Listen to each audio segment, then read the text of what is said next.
भगवान अल्लाह, खुदा, ईश आदि नाम एक ही शक्ति के हैं।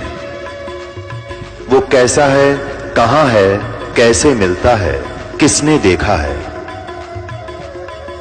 ये प्रश्नवाचक चिन्ह पूर्ण रूप से हटाने के लिए अवश्य सुनिए जगत गुरु तत्वदर्शी संत रामपाल जी महाराज के अमृत वचन, सर्व पवित्र धर्मों के पवित्र शास्त्रों के आधार पर।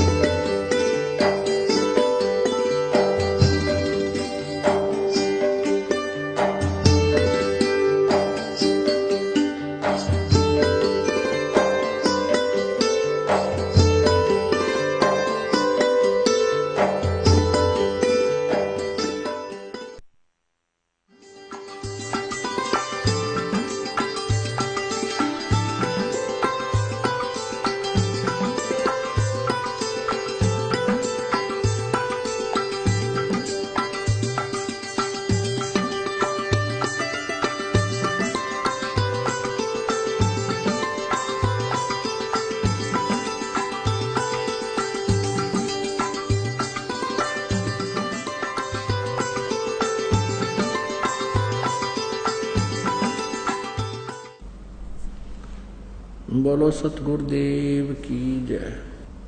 बंदी छोड़ कबीर परमेश्वर जी की जय। बंदी छोड़ गरीबदास जी महाराज जी की जय। स्वामी राम देवानंद जी गुरु महाराज जी की जय। सर्व संतों की जय, सर्व भक्तों की जय, धर्मी पुरुषों की जय, श्री काशी धाम की जय, श्री छुडानी धाम की जय, श्री करोथा धाम की जय, श्री बरवाला धाम की जय। सत सोही गरीब नमो नमो सतपुरुष को नमस्कार गुरु की नहीं।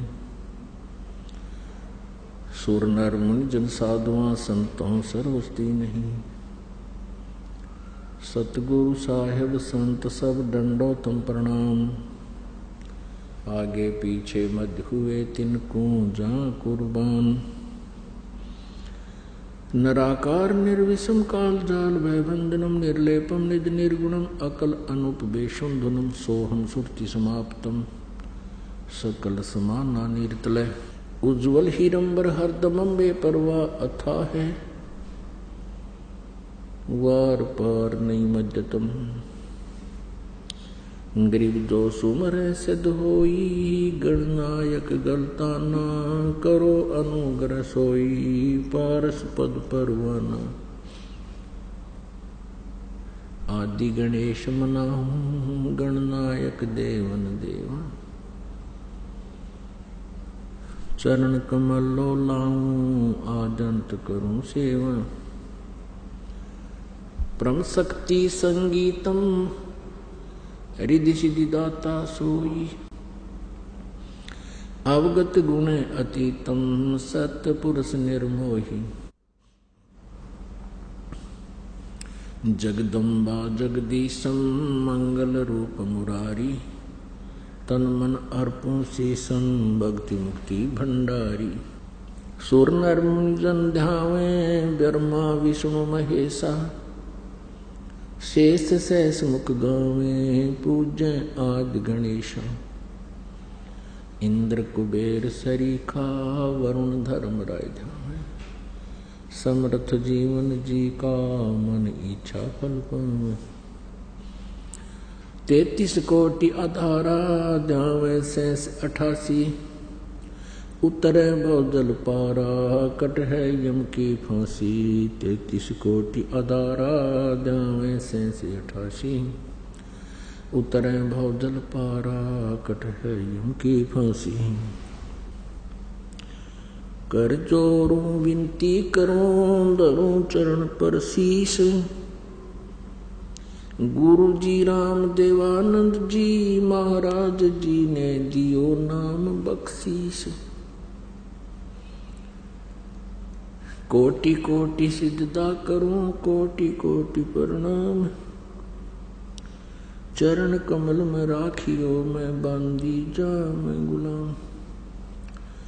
कुत्ता हूँ गुरुदेव का रामपाल दास का नाम। गले प्रेम की जेवड़ी, जांखें चोवा जाऊं।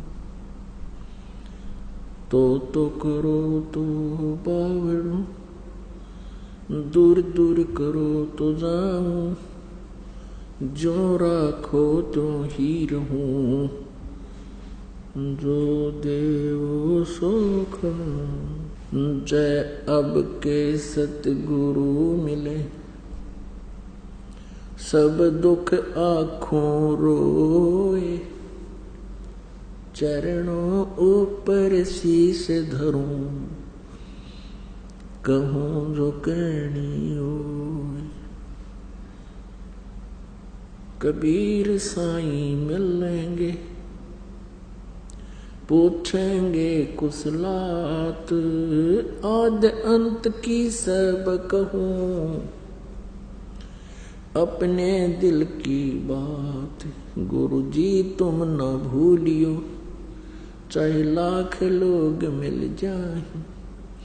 हम जैसे तुमको बहुत हैं, तुमसे हमको नहीं। तुम्हारे विसारे क्या बने, मैं किसकी शरण में जाऊं।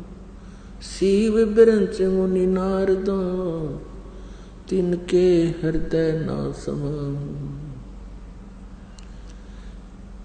अवगुण किए तो बहुत किए, अवगुण किए तो बहुत किए।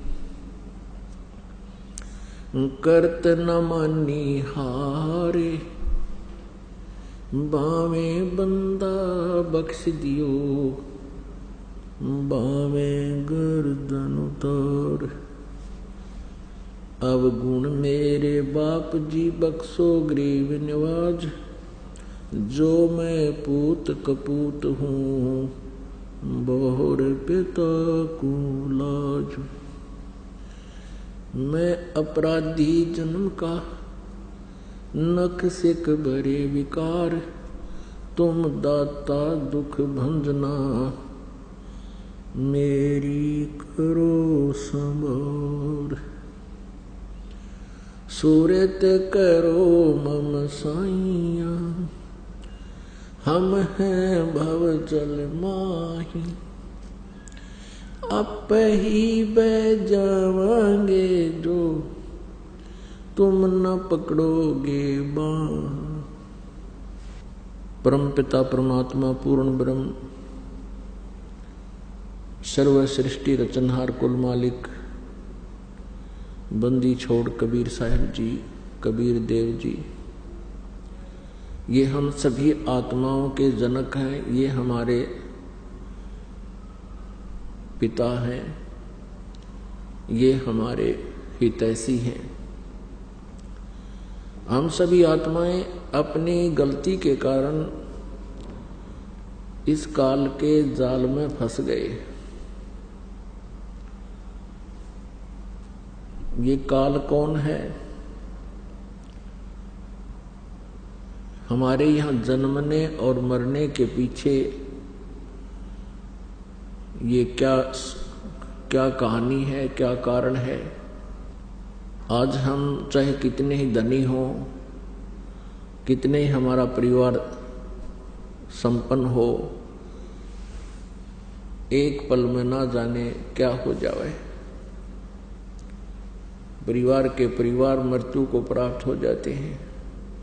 अक्षेत्र के अक्षेत्र, भूकंप या किसी अन्य प्राकृतिक आपदा के कारण विनाश को प्राप्त हो जाती है। लाखों मनुष्य मर जाते हैं, उनके बच्चे भी साथ ही मृत्यु को प्राप्त हो जाते हैं। और शेष बच्चे ये सोचते हैं कि हम कुशल हैं। परमेश्वर कबीर देव जी ने आकर के हमें ये बताया कि जिनको काल ने ग्रास कर लिया, जिनको उन आपदाओं ने नष्ट कर दिया, वो भी कुछ क्षण पहले अपने आप को कुशल समझ रहे थे। उनकी ना जाने कितनी आशाएं थी, उतनी ही आशाएं थी जितनी शेष बचे हुओं की हैं। वो स्वयं ही ना रहे, आशाएं तो कहां से होनी थी, कहां से रहनी थी। पुण्यात्माओं, परमात्मा ने आके, कबीर परमेश्वर जी ने आके इस काल के षड्यंत्र का बांडा फोड़ किया है कि तुम अपनी गलती के कारण आप जी यहां आ गए और अब ये तुम्हें रास्ता नहीं दे रहा। इसके कारण इसका स्वार्थ है कि इस काल को जो 21 ब्रह्मांड का स्वामी है, इसको ब्रह्म भी कहते हैं। वेदों में इसे ब्रह्म कहा है, जिसका ओम नाम, ओम मंत्र है जाप करने का। ये 21 ब्रह्मांड का स्वामी है, प्रभु है, मालिक है। इसको ब्रह्म कहते हैं, इसको काल भी कहते हैं। ये स्वयं भी श्रीमद् भगवत गीता अध्याय नंबर 11 के श्लोक नंबर 32 में कहता है कि अर्जुन, मैं बढ़ा हुआ काल हूं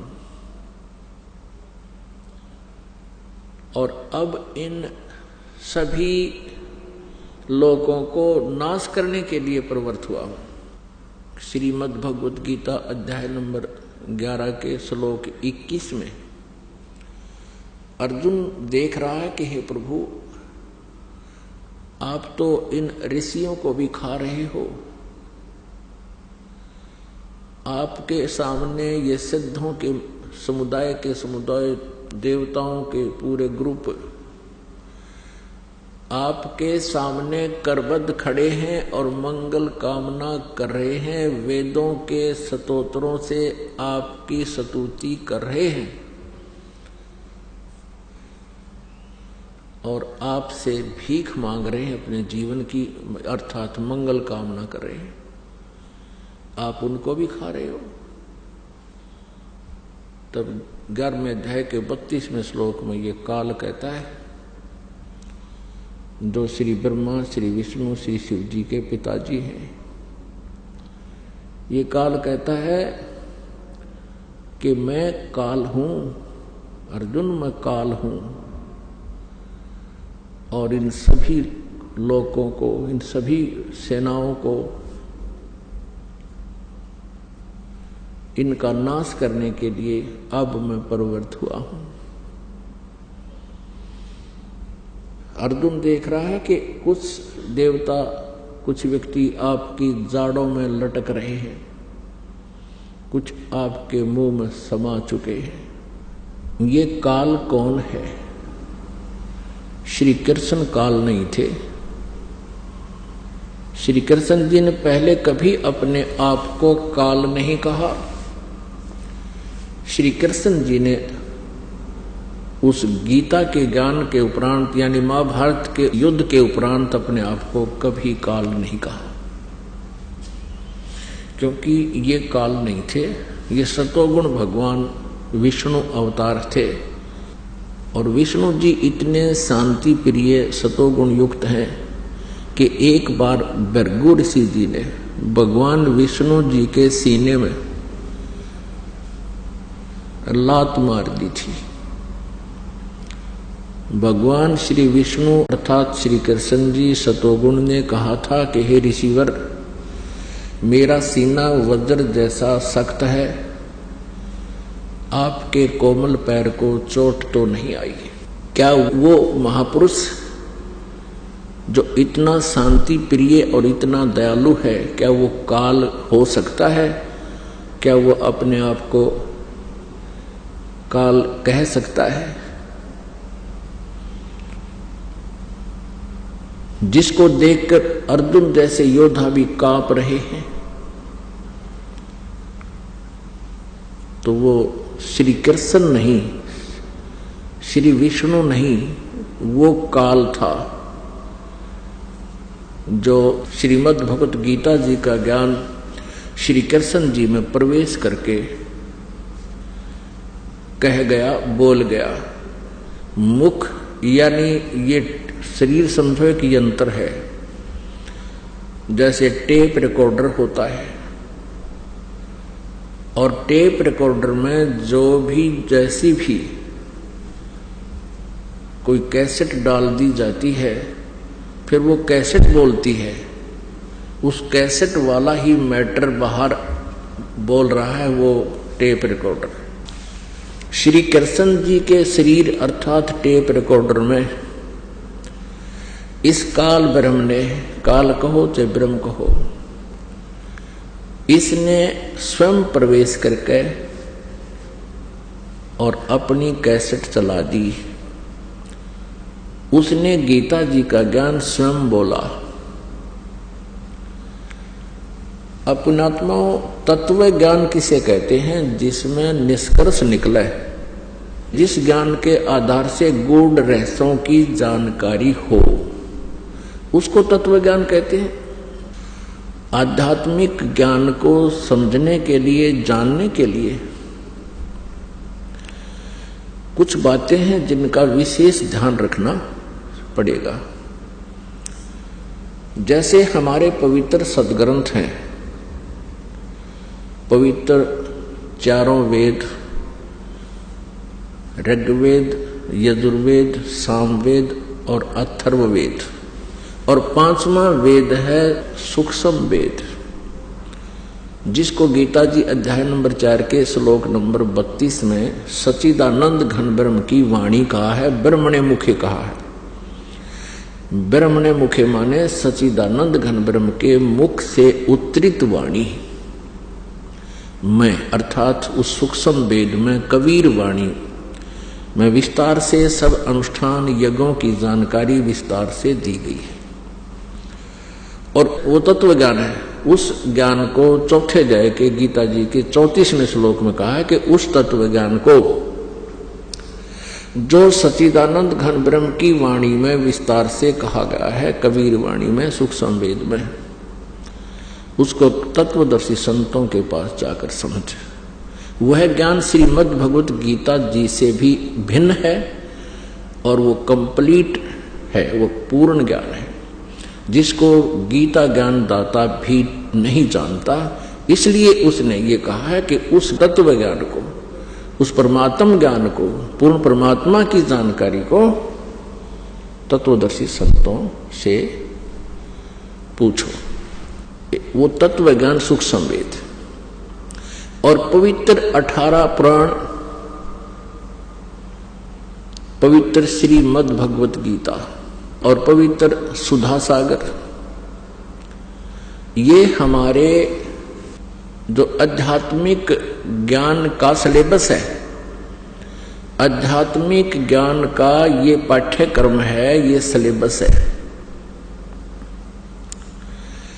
और कोई भी आचार्य, गुरु, महामंडलेश्वर जी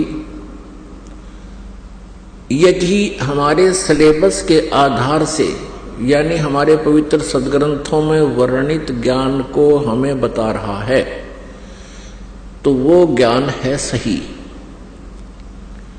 और जो इन पवित्र सदग्रंथों में वर्णित ज्ञान के विरुद्ध ज्ञान दे रहा है, अर्थात जो सिलेबस से बाहर, पाठ्यक्रम से बाहर कोई टीचर, कोई अध्यापक पढ़ा रहा है, तो वो उसका ज्ञान सही नहीं है, उसका ज्ञान सिलेबस अनुसार नहीं है, पाठ्यक्रम के अनुसार नहीं है।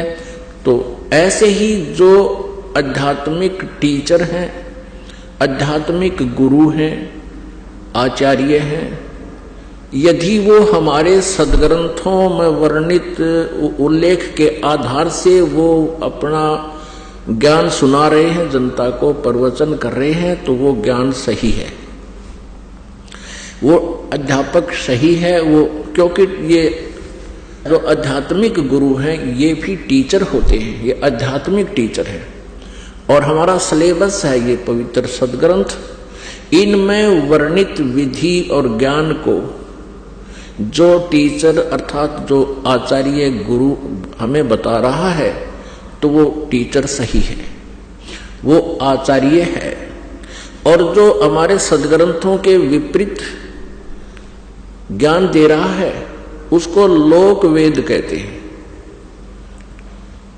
वो लोक वेद मीन उसका सेल्फ मेड दंत कथा, तो वो ज्ञान निराधार होता है। और जिस प्रकार विद्यार्थियों का नाशक होता है वो टीचर जो सिलेबस से बाहर का ज्ञान उनके अंदर फीड कर रहा है, ठीक इसी प्रकार वो आचार्य आध्यात्मिक टीचर, आचार्य गुरु, वो शत्रु है उस मानव समाज का, श्रद्धालुओं का, जो उसके ऊपर आश्रित हैं और वो सदग्रंथों के विपरीत ज्ञान दे रहा है। और सदग्रंथों में वर्णित, शास्त्रों में वर्णित विधि से विपरीत भक्ति विधि बता रहा है, मनमाना आचरण करा रहा है, वो टीचर ठीक नहीं, वो आचार्य ठीक नहीं, वो शत्रु है आप जी का।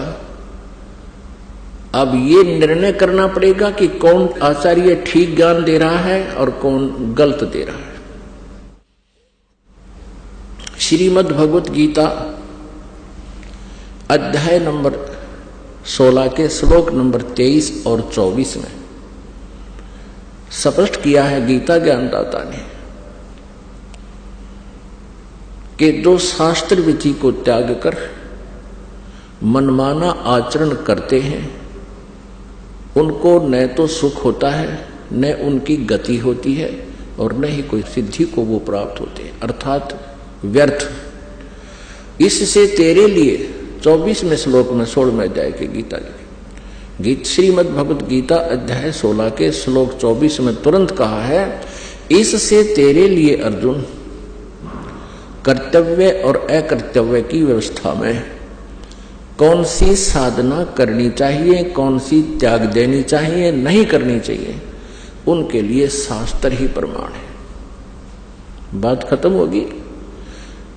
जो आचार्य या जो श्रद्धालु श्रीमद् भगवत गीता जी को सही मानता है, श्रद्धार्य मानता है और इसके पाठ्यक्रम में विश्वास रखता है, और जो आचार्य अपने शिष्यों को, अनुयायियों को ये राय देता है कि गीता जी का नित्य पाठ अवश्य करना चाहिए, तो फिर वो अगर गीता जी के विरुद्ध साधनाएं बता रहा है और गीता जी के विरुद्ध वो ज्ञान दे रहा है तो वो अज्ञानी आचार्य है, वो तत्व ज्ञानहीन है, वो आध्यात्मिक ज्ञानहीन अज्ञानी है। कोई प्रश्न करते हैं किनको? हिंदू धर्म के आचार्यों गुरुओं को।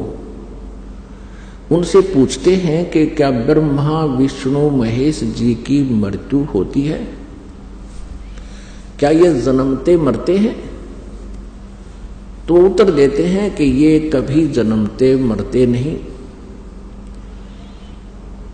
फिर प्रश्न किया जाता है क्या ब्रह्मा जी, विष्णु जी, शिव जी के माता पिता हैं? वो कहते हैं जब इनका जन्म मृत्यु होता ही नहीं, माता पिता का प्रश्न ही नहीं। यदि ये उत्तर कोई आचार्य देता है या कोई गुरु देता है, वो अज्ञानी व्यक्ति है, वो लोक वेद सुना रहा है, वो दंत कथा सुना रहा है और इन भोली श्रद्धालुओं को, इन विश्वासियों को, या जो उस पर विश्वास किए बैठे हैं उसको, उस अज्ञानी को और संत आचार्य मान कर बैठे हैं, उनका जीवन नाशक है। ईसा मसीह जी ने कहा था जनता को, श्रद्धालुओं को, कि तुम जिनको गुरु मानते हो वो गुरु नहीं है, उनके पास आध्यात्मिक ज्ञान नहीं है। वो तुमसे इतना मीठा बोलते हैं, तुम उनको एक नेक व्यक्ति मानते हो, लेकिन वो तुम्हारे जीवन के खाने वाले राक्षस हैं। जैसे तुम उनको भेड़ मानते हो, वो भेड़ के रूप में भेड़िया है। और इसी बात का दुख माना था उन दुष्ट नकली गुरुओं ने और उस महापुरुष को मौत के घाट पहुंचवा दिया। जनता को सत्य से परिचित नहीं होने दिया। अब वो तो 2000 वर्ष पहले की बातें हैं। अब समाज शिक्षित है। इन नकलियों की दाल अब गलेगी नहीं। सदग्रंथ हमारे पास हैं और सदग्रंथों में हम इन तथ्यों को जब देखेंगे, फिर उन नकली गुरुओं को धिक्कार देंगे कि जुबान बंद कर लो, बस बहुत हो लिया तुम्हारा।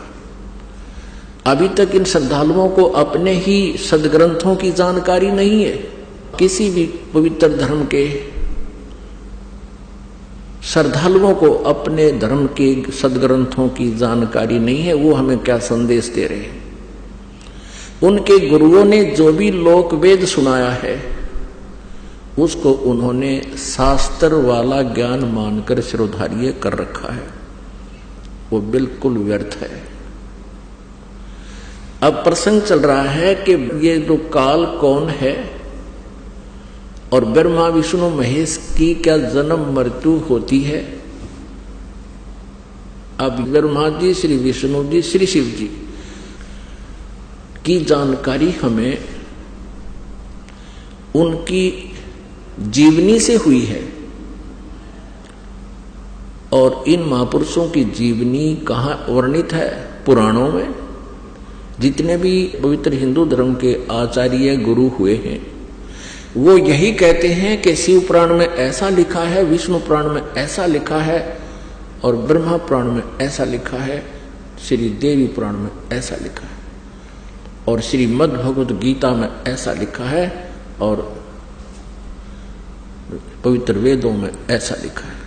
तो उनके इस वक्तव्य को हमने सच्चा माना, क्योंकि ये संस्कृत जानते हैं। सभी सदग्रंथ संस्कृत में लिपिबद्ध है। तो भोले श्रद्धालुओं ने उन अज्ञानियों के वक्तव्यों को शास्त्र अनुकूल मानकर शिरोधार्य कर रखा है। अब परमेश्वर पूर्ण ब्रह्म कबीर देव जी, सारी सृष्टि के रचनहार ने स्वयं आकर के इस काल के जाल का भांडा फोड़ किया है। इसने जो जुल्म अत्याचार हमारे ऊपर कर रखे हैं, उस परमेश्वर ने स्वयं आकर हमें बताया। 600 वर्ष पहले परमेश्वर कबीर देव जी ने यही ज्ञान दिया था जो आज पवित्र पुराणों में, पवित्र वेदों में, पवित्र श्रीमद् भगवद गीता जी में आज वर्णित पाया, उनके अंदर लिखा पाया। और उस समय के ये नकली गुरु आचार्य ये कहा करते थे, कबीर जी तो जुलाहा है और शूद्र जाति से संबंध रखता है, इसको किसी ब्राह्मण ने शिक्षा नहीं दी, ये सदग्रंथों के बारे में क्या जाने, ये झूठ बोल रहा है।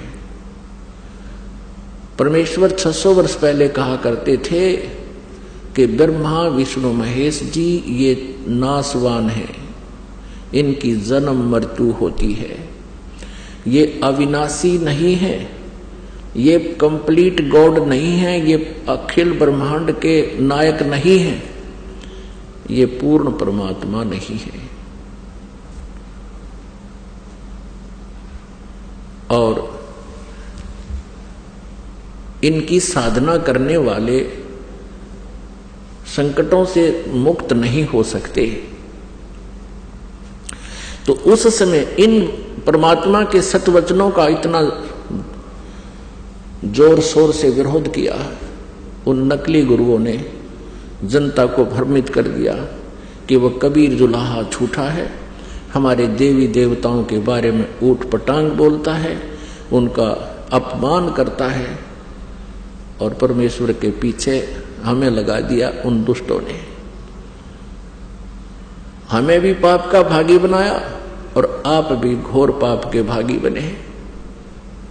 वही ज्ञान जो 600 वर्ष पहले परमेश्वर कबीर देव जी ने बताया था, आज ये दास आपको परमेश्वर के ज्ञान को अपने सदग्रंथों से मेल करके रूबरू करा रहा है, और पुण्यात्मा जो अच्छी आत्मा है, बुद्धिमान है, वो तुरंत इसको समझ रहे हैं और इन नकली गुरुओं के जो है उद्देश्य से भी परिचित हो रहे हैं कि ये क्या चाहते हैं। इनका उद्देश्य सदा ये रहा है कि हम जनता को सच्चाई से दूर रखें ताकि इनके ये रोजी रोटी बनी रहे, इनका आचार्य पद सुरक्षित रहे, इनका गुरु पद सुरक्षित रहे, और इनको जनता के कल्याण से कोई लेन देन नहीं। यदि ये सत्य में वास्तव में जनता के हित ऐसी हैं, ये गुरु नकली और ये महंत अपना जीवन नष्ट कर रहे हैं, अगर ये हितैषी हैं तो इस ज्ञान को समझे और गहराई से सोचे तुम क्या कर रहे हो, क्या करना चाहिए था, तुम कितने दोषी हो भगवान के, और स्वीकार करें, सरेंडर करें इस ज्ञान के सामने कि हमारे पास ज्ञान नहीं है, नहीं तो आओ मैदान में और प्रमाणित करो अपने ज्ञान को किसी सदग्रंथ के साथ से। अब यह आध्यात्मिक ज्ञान चर्चा एक प्रोग्राम स्पॉन्सर करवाया जा रहा है भक्तों के द्वारा। अब इसमें देखते हैं कितने लोग आते हैं। यदि ये हितैषी है जनता के तो आएंगे और अपने विचार व्यक्त करेंगे, और साथ में फिर दास भी अपना टिप्पणी करेगा, विचार देगा। अब जिसको अच्छा लगेगा पुण्यात्मा स्वीकार कर लेंगी, ये भ्रमित ना रहेंगी। अपनी अपनी कह रहे हैं, लोक वेद सुना रहे हैं, तो वो लोक वेद अब पता चल जाएगा। जो सदग्रंथों से मेल खाता है वो ज्ञान तत्व ज्ञान है, और जो सदग्रंथों से शास्त्रों से बाहर है, आउट ऑफ सिलेबस उनके विचार हैं, तो वो तत्व ज्ञान नहीं, वो कोरा अज्ञान है। अब आपके समक्ष ये रूबरू करते हैं कि श्री ब्रह्मा जी, श्री विष्णु जी, श्री शिव जी नासवान हैं, इनकी जन्म मृत्यु होती है, इनके माता पिता है। ये देखिएगा श्री मद देवी भागवत, गीता प्रेस गोरखपुर, और ये कहां से प्रकाशित है, संपादक हैं हनुमान प्रसाद पोदार, चिमनलाल गोस्वामी, गीता प्रेस गोरखपुर से प्रकाशित है। इसके तीसरे स्कंद में प्रश्न नंबर 123 पर भगवान विष्णु जी स्वयं स्वीकार कर रहे हैं, विष्णु जी कहो तो श्री कृष्ण जी कहो, तुम शुद्ध स्वरूपा हो, यह सारा संसार तुम ही से उद्भासित हो रहा है। अपनी माता दुर्गा की स्तुति करते हुए श्री विष्णु जी बोल रहे हैं, मैं ब्रह्मा और शंकर हम सभी तुम्हारी कृपा से विद्यमान हैं। हमारा आविर्भाव माने जन्म और तिरोभाव माने मृत्यु हुआ करता है। हमारा तो जन्म और मृत्यु होता है, केवल तुम ही नित्य हो, जगत जननी हो, प्रकृति और सनातनी देवी हो। भगवान शंकर बोले, देवी यदि महाभाग विष्णु तुम्ही से प्रकट हुए हैं, यानी तो आपसे जन्म हुआ है, तो उनके बाद उत्पन्न होने वाले ब्रह्मा भी तुम्हारे ही बालक हुए। फिर मैं तमोगुणी लीला करने वाला शंकर क्या तुम्हारी संतान नहीं हुआ? अर्थात मुझे भी उत्पन्न करने वाली, जन्म देने वाली तुम ही हो शिवे। संपूर्ण संसार की सृष्टि करने में तुम बड़ी चतुर हो। इस संसार की सृष्टि, स्थिति और संहार में तुम्हारे गुण सदा समर्थ हैं। उन्हीं तीनों गुणों से उत्पन्न हम, यानी रजगुण ब्रह्मा, सतगुण विष्णु, तम गुण शिव जी, तीनों गुणों से उत्पन्न हम ब्रह्मा, विष्णु एवं शंकर नियमानुसार कार्य में तत्पर रहते हैं। हम ये तीनों देवता तो जगत का कार्य संभाले रहते हैं और तुम्हारे ही रूप हैं। पुण्यात्माओं, इस पवित्र श्रीमद देवी भागवत अर्थात शक्ति पुराण ने, दुर्गा पुराण ने 4 कंसेप्ट क्लियर कर दिए इस थोड़े से पवित्र उल्लेख ने। एक तो ये सिद्ध कर दिया कि श्री ब्रह्मा जी, श्री विष्णु जी, श्री शिव जी की जन्म मृत्यु होती है, ये अविनाशी नहीं है। दूसरा ये कंसेप्ट सिद्ध कर दिया कि ये दुर्गा इनकी माता है। दूसरा कंसेप्ट ये क्लियर हो गया कि दुर्गा श्री ब्रह्मा जी, श्री विष्णु जी, श्री शिव जी की जन्मदात्री